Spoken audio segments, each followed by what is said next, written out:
Hello, this is going to be the Ten of Swords reading from the guidebook of the Alchemical Visions Tarot. Just gives a more poignant definition of the cards. The Ten of Swords. Alright, it says, in a medieval dungeon, 10 swords pierce the body of a man floating in a shallow pool. On a balcony above the bloody scene are 2 ancient Greek statues and 2 gigantic jawbones. Yet, ironically, there is present a symbol of the goddess Venus, Aphrodite. The Ten of Swords takes place in the dark recesses of the unconscious. At the top of the Ten of Swords are 2 statues of, Laocoon and his sons. One facing right, one left. One original, the left, and one reverse, the right, with presumably their meanings reversed. Spivey calls this statue the prototypical icon of human agony in Western art. The tragedy of Laocoon comes from the Trojan War, and the episode is described very differently by Virgil and by Sophocles. In Virgil's version, Laocoon was a priest of Neptune who struck the Trojan horse with a spear to expose the ruse. In the Sophocles version, he was a celibate priest of Apollo who had married. In both versions, the gods send serpents to kill him and his sons. In one story, he was punished for being wrong, and the other for being right. This is basically the damned if you do, damned if you don't situation. In this conundrum applies to the 2 statues, whether facing right or left. We will have to see if there are some moderating influences elsewhere in the Ten of Swords. Behind the 2 Laocoons is a pair of golden jawbones. The 2 most common associations with jawbones are speech and the biblical Samson. Samson slew a multitude of Philistines using the jawbone of an ass as a weapon. Judges 15. Given its shape, the jawbone may be a metaphor for a far deadlier weapon, the scythe, and the scythe is associated with the Grim Reaper version of death. The only hint that we might be on the wrong track is the tiny golden symbol of Venus in the middle of all this death, destruction, and betrayal. In alchemy, she dominates the metal copper. In introject, copper is associated with love, affection, caring, balance, and creativity. Below this complex scene is another one, equally complex. Between 2 high stone walls, perhaps the interior of a tower or prison, dejected men march in circles. This is not the circle of the Ouroboros, the eternal cycles of birth, death, and rebirth. This is the circle of repetitive boredom. These men, it seems, will never get anywhere doing what they are doing, and there seems no way for them to escape their imprisonment. The psychological metaphor is obvious. Below the endlessly marching men is a prostrate figure with 10 swords pinned into his body. Oddly, he is calm and relaxed. He feels no pain. Indeed, if we look closely, we see he is partially submerged, as if floating calmly enjoying a bath.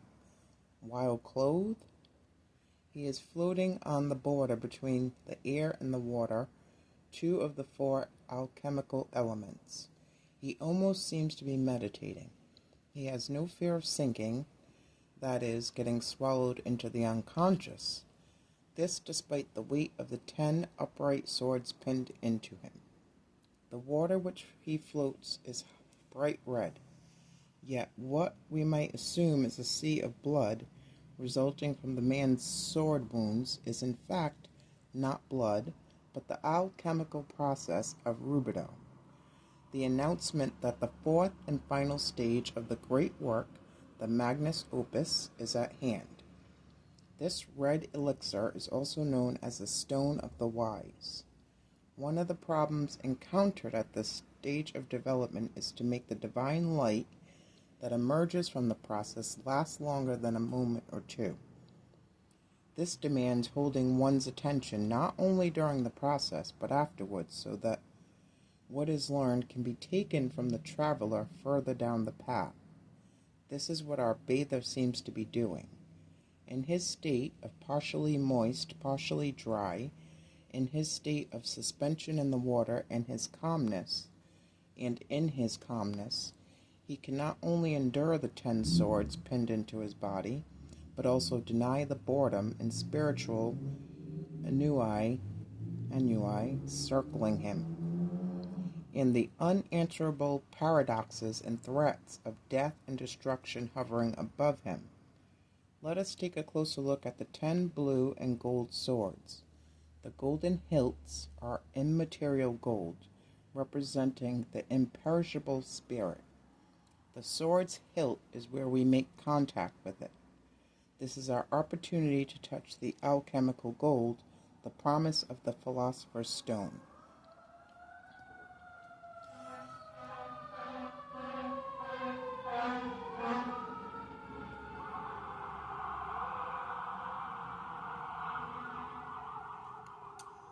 The blades of the 10 of swords are blue.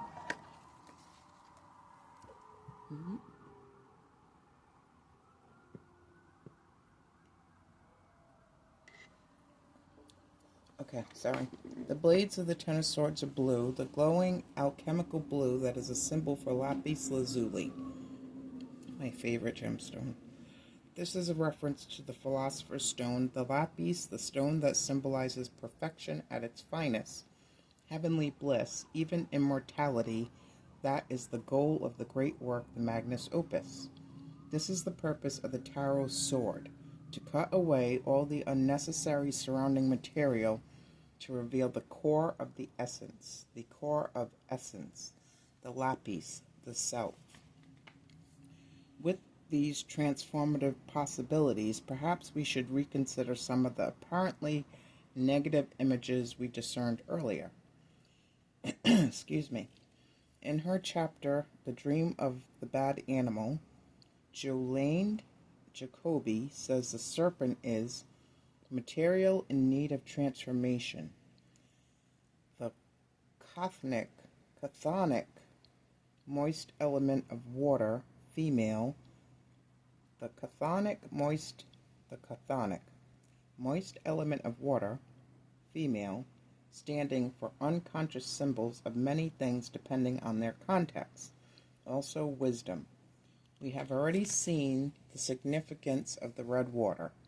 Using the blue of the swords corresponding to the blue version of the philosopher's stone, the lapis lazuli, we can transform the initial material of the serpent. Returning to the top of the 10 of swords, lets us reconsider the snakes and serpents.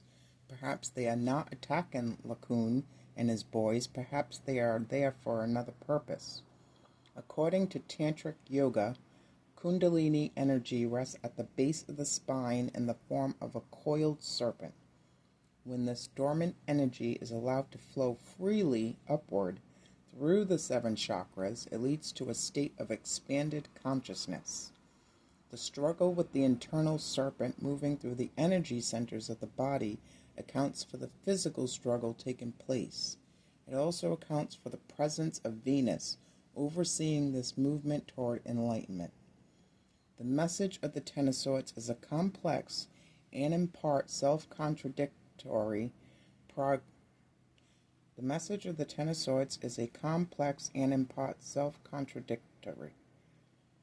progress on the journey always involves a struggle, but that struggle must not be immediately interpreted as detrimental to the traveler. By being meditatively quiet and trusting the unconscious floating on the water, the balanced swords, one can harness the power of transformation.